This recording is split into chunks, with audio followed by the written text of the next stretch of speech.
ગુણોથી આવિષ્ટ થયેલું જે ચિત્ત છે, ભગવાનના ગુણગાનમાં જે આવિષ્ટ થયેલું ચિત્ત જે છે એને ક્યારેય સંસારનો દુઃખ પણ લાગતું નથી. સંસારનું દુઃખ શું કામ લાગે છે આપણને? સંસારના વિવિધ પ્રકારના જે દુઃખો આપણને એ એટલા માટે લાગે છે.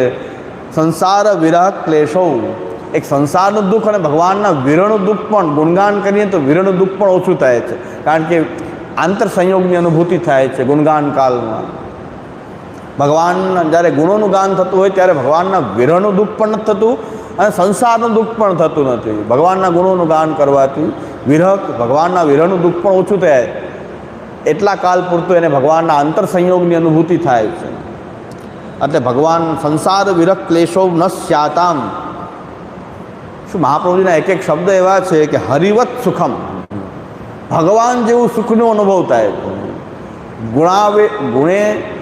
ગુણે સ્વાવિષ્ટ ચિત્ત જેનું થયેલું છે, ગુણમાં આવિષ્ટ થયેલું જેનું ચિત્ત છે એ સંસારના દુઃખનો પણ અનુભવ નથી થતો, ભગવાનના વિરહનો પણ અનુભવ નથી, પણ ગુણગાનમાં હરિવત સુખમ, ભગવાનમાં જે આનંદ રહેલો છે એ આનંદનો અનુભવ આપણને થાય છે. હરિવત સુખમ.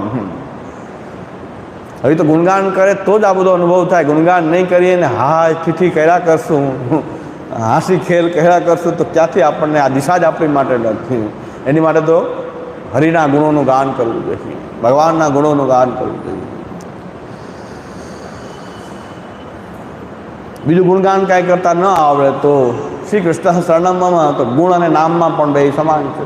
નામ જ ધ્યાનાદિ, નામ ધ્યાન ગુણ બધામાં તો ગુણ નામનું ગાન, નામનું શ્રી કૃષ્ણ શરણમાં. બીજું ગુણગાન કાંઈ ન આવડે. મને બહુ કંઈ ગુણગાન નહીં કરવું કેમ, આપણને કંઈ આવડતું નથી તો કરવું કેમ? ત્યારે ગુણગાનનો ભાવ રાખીને શ્રી કૃષ્ણ શરણ. ગુણગાન તો બીજું પુસ્તક હોય તો પુસ્તક લઈને કરીએ ત્યારે જ થાય. એમને ગુણગાન તો કાંઈ ગુણગાન કેમ કરવું? પુસ્તકો લઈને કરી શકાય. એ ન હોય તો શું કરવું? તો શ્રી કૃષ્ણ શરણમ. બીજું કંઈ આવડતું ન હોય તો શું કરવું? શ્રી કૃષ્ણ શરણમ તસ્મા સર્વાત્મા નિત્યમ. તો ગુણ અને નામમાં પણ સમાનતા છે.